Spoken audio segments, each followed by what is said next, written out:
សួស្តីអ្នកទាំងអស់គ្នាតើអ្នកទាំងអស់គ្នាចង់ធ្វើការបដូររូបកន្លែងប្រាសាទអង្គរនេះទៅជារូបអ្វីផ្សេងតាមតម្រូវការរបស់អ្នកទាំងអស់គ្នាដែរទេបាទប្រសិនបើចង់សូមតាមដានវីដេអូទាំងអស់គ្នាដូចតទៅ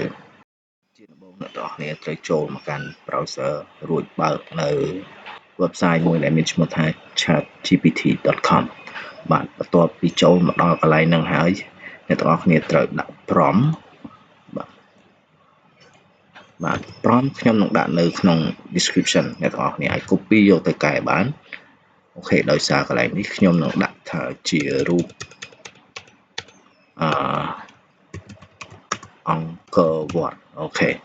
អញ្ចឹងបន្ទាប់ពីយើងកែកន្លែងហ្នឹងហើយអូខេយើងចាប់ផ្ដើមទាំងអស់គ្នាដល់ចុចសញ្ញាបញ្ជូននេះអូខេបន្ទាប់ពីចុចហើយវានឹងចាប់ផ្ដើម get start និង processing image អូខេអញ្ចឹងយើងធ្វើការរងចាំដើម្បីឲ្យវា process នៅ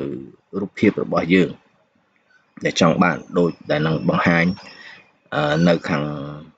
ដើមវីដេអូអញ្ចឹងអូខេសូមធ្វើការរងចាំអូខេបន្ទាប់ពីធ្វើការរងចាំមួយរយៈពេលមកយើងសូមធ្វើការ refresh ម្ដងសិន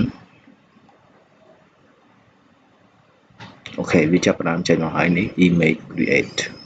បាទអូខេអ្នកនរគ្នាឃើញទេគឺវាចេញមករូបបែបនេះតែម្ដងបាទគឺពិតជាស្រស់ស្អាតមែនទែនរូបអង្គរវត្តរបស់យើងអូខេបន្ទាប់ពីចេញចឹងហើយអ្នកនរគ្នាមកពេញចិត្តនៅរូបនេះអ្នកនរគ្នាអាច download បានបាទអញ្ចឹងវីដេអូដើម្បីធ្វើរូបមនុស្សគូរូបនៅលើម្រាមដៃកញ្ចក់ដៃរបស់យើងហ្នឹងគឺមានតែប៉ុណ្្នឹងទេសង្ឃឹមថាអ្នកទាំងអស់គ្នារីករាយនិងចូលចិត្តនៅវីដេអូមួយនេះបាទសូមអរគុណសូមជម្រាបលា